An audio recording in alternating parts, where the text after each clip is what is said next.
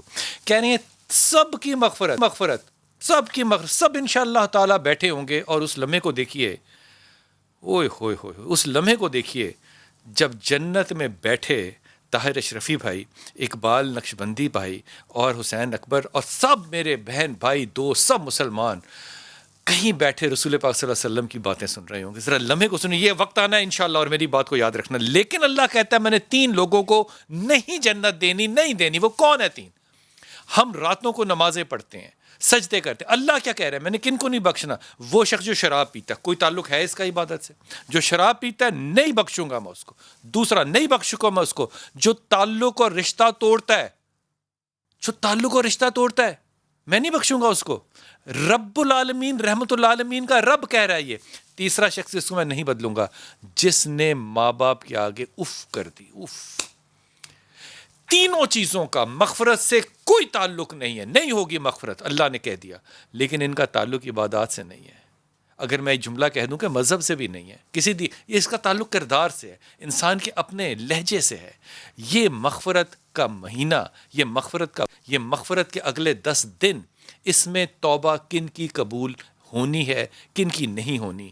پہلے تو میں طاہر بھائی آپ کی طرف آؤں گا. مجھے یہ سمجھا دیجئے کہ ہماری سارا زور جو ہے رمضان میں ہے وہ عبادات, نمازوں پہ اور روزے پہ ہونا چاہیے, اس پہ کوئی دو رائے نہیں ہے.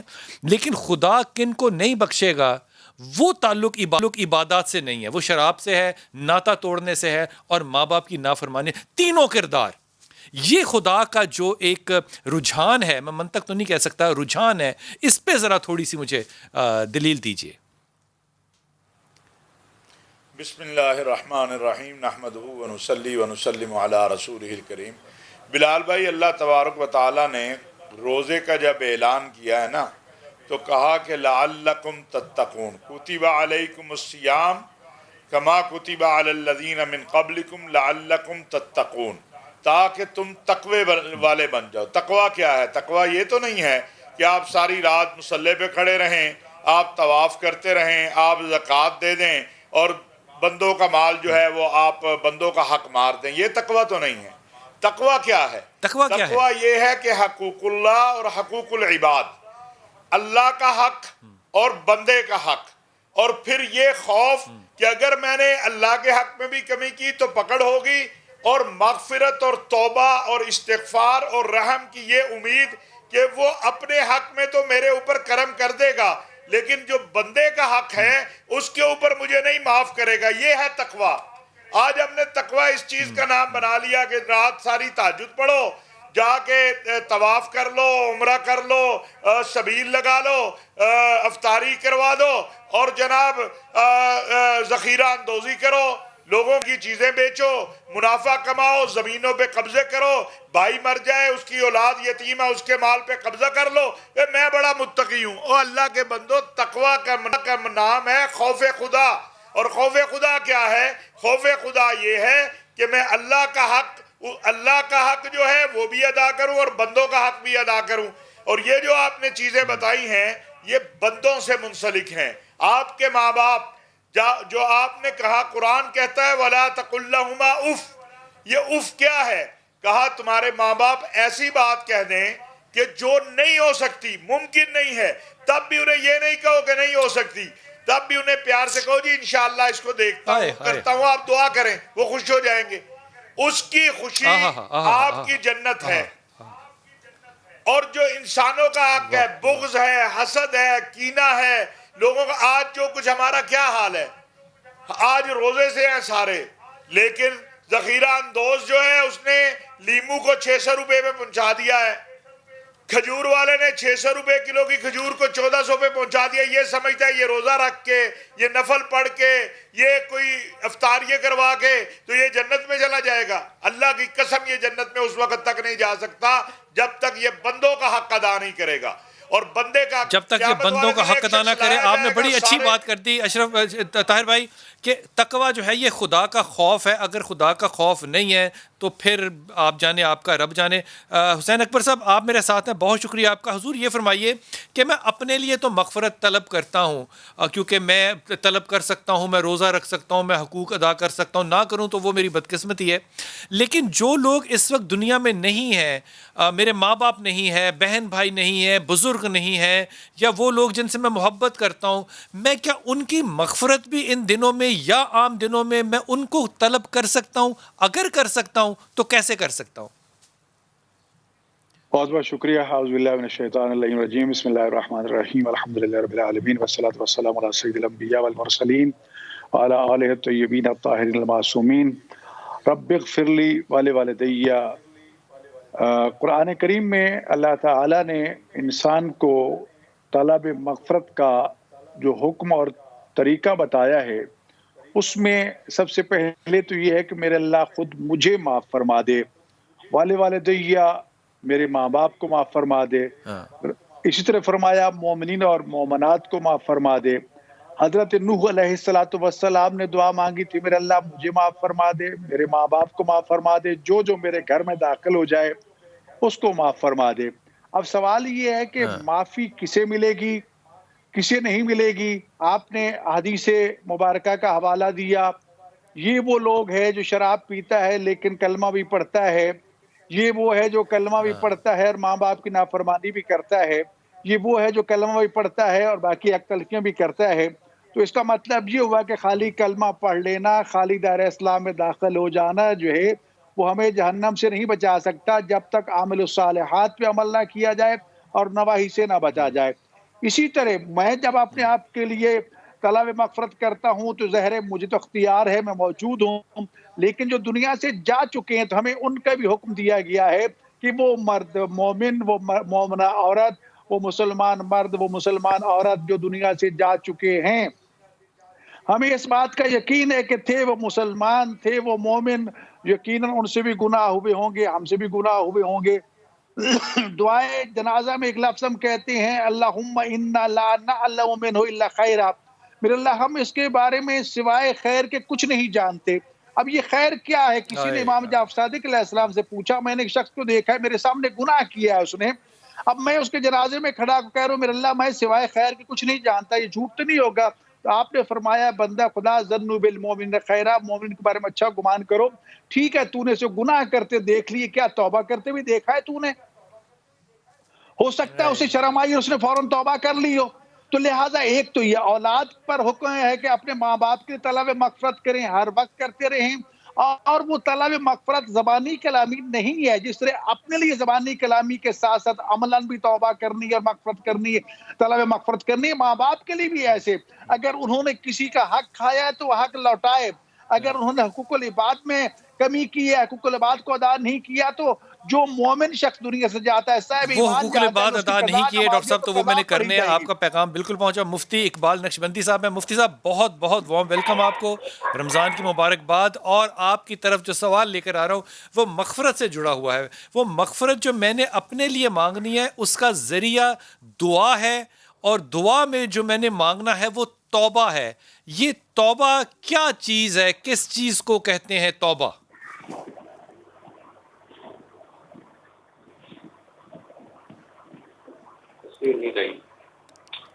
جی اقبال صاحب، اقبال نقشبندی صاحب۔ سر آواز نہیں آ رہی مجھے، آپ پلیز دوبارہ ریپیٹ کریں۔ جی جی، میں عرض کر رہا ہوں کہ میں نے جو مغفرت اللہ سے مانگنی ہے وہ دعا سے اور توبہ سے مانگنی ہے۔ توبہ کیا ہوگی اور توبہ کیسے مانگی جائے گی؟ بسم اللہ الرحمن الرحیم۔ مولا یا صلی وسلم دائما ابدا علی حبیبک خیر الخلق کلہم۔ شکریہ سید بلال قطب صاحب، ذہ نصیب کے رمضان کے دوسرے عشرے میں آپ سے ملاقات ہو رہی ہے۔ تو آپ کا بڑا اہم آج کا ٹاپک ہے